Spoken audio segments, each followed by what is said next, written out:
Okay, in this lecture, what we're going to do is take a little bit different approach and compare discrete and continuous systems.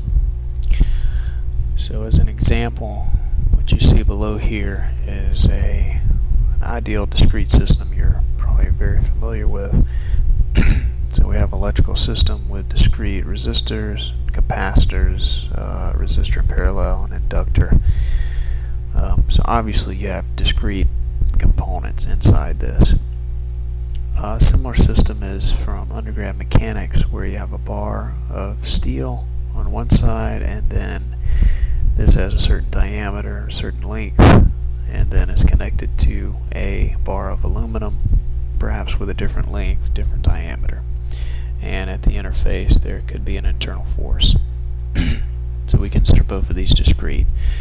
Over here I give a couple examples of a continuum model or continuous material system, where you have a material with a crack tip, you put a load on it, and this introduces stress concentrations. Another example is fluid flow. So this here is a cross-section of an airfoil.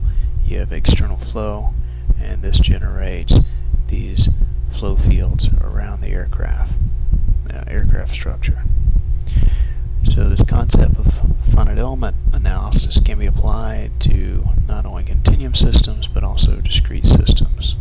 And you can do this without introducing the weak form.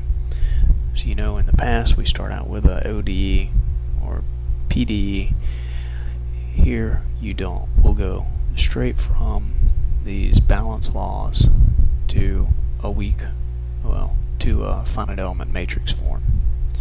So let's motivate this with an example. So this is a mechanics problem, a torsion problem, where I have a solid rod. This is a tube surrounding the solid rod, and they're all glued to this wall. On the other side, they're glued with this cap that connects both the hollow tube and the solid rod, and there's a torque applied. So you have outer diameter, inner diameter, and the wall of the tube. So we have some information here on applied torque. Here's the shear modulus of the inner solid steel.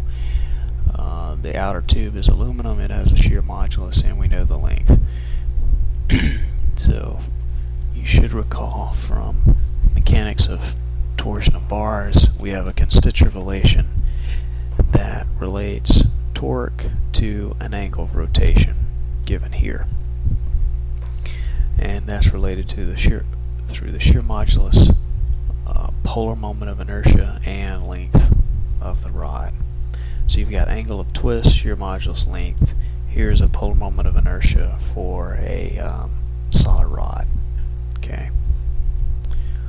So let's think about what does it take to get this into a finite element problem. So we have this balance of torque. So very similar if you think about linear springs. So you have force displacement. Here it's analogous, except force is replaced with a torque. Displacement is replaced by a angular twist. Or, let's be careful. Yeah, so our definition is theta's angle of twist. So you may have twist on one end, different twist on this end, since this may vary. It turns out this will vary linear if there's no internal loads. So we're talking about a relative angle of twist between these 2 points. Same thing on the other side. You've got a relative angle of twist, right? So we're going to define this effective torsional spring constant in terms of material parameters and geometry. We can crank out the numbers. Same thing here for the second one. For the steel, this is aluminum. And boundary conditions, right? So remember, this side is glued, so angle of a twist is going to be 0. You don't know the angle of twist here, but you know the applied torque. So we have torque at 2 from element, we call element 1, and then torque at 2 from the other element. So the sum of those, the applied torque applied to this whole thing, gets distributed on the hollow aluminum and the solid steel. So that's why we sum these up. So this is a combined torque that gets distributed on the internal solid rod and hollow tube. Alright, so remember we talked about continuity. So first off, continuity of your twist. On this end it's glued, so that twist has to be the same for both elements, or both the hollow tube and the solid bar. At the other end, the same thing. It's glued, so those have to be the same. So it's illustrated here. You basically have two springs in parallel, and there's continuity on displacements.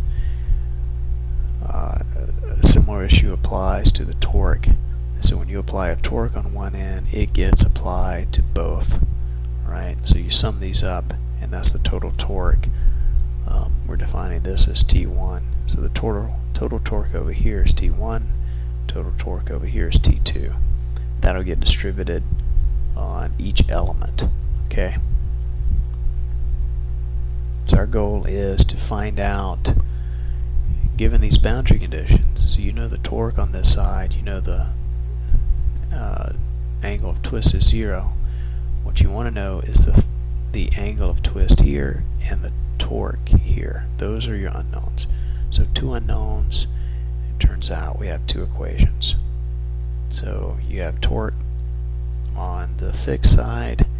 Here's the spring constant for K1, spring constant, and the theta for K2, similar for torque on the other side. Here's your K1 delta theta, K2 delta theta. So now, basically put these two equations into matrix form, and we can solve for the unknowns. So remember, this is 0, this is known, so you can solve for T1 and theta 2. So basically we can rearrange these equations and solve this, and then you recall you can also get the shear stress in each layer based on this equation. This is the radius of the bars, and you can figure out the stresses, right?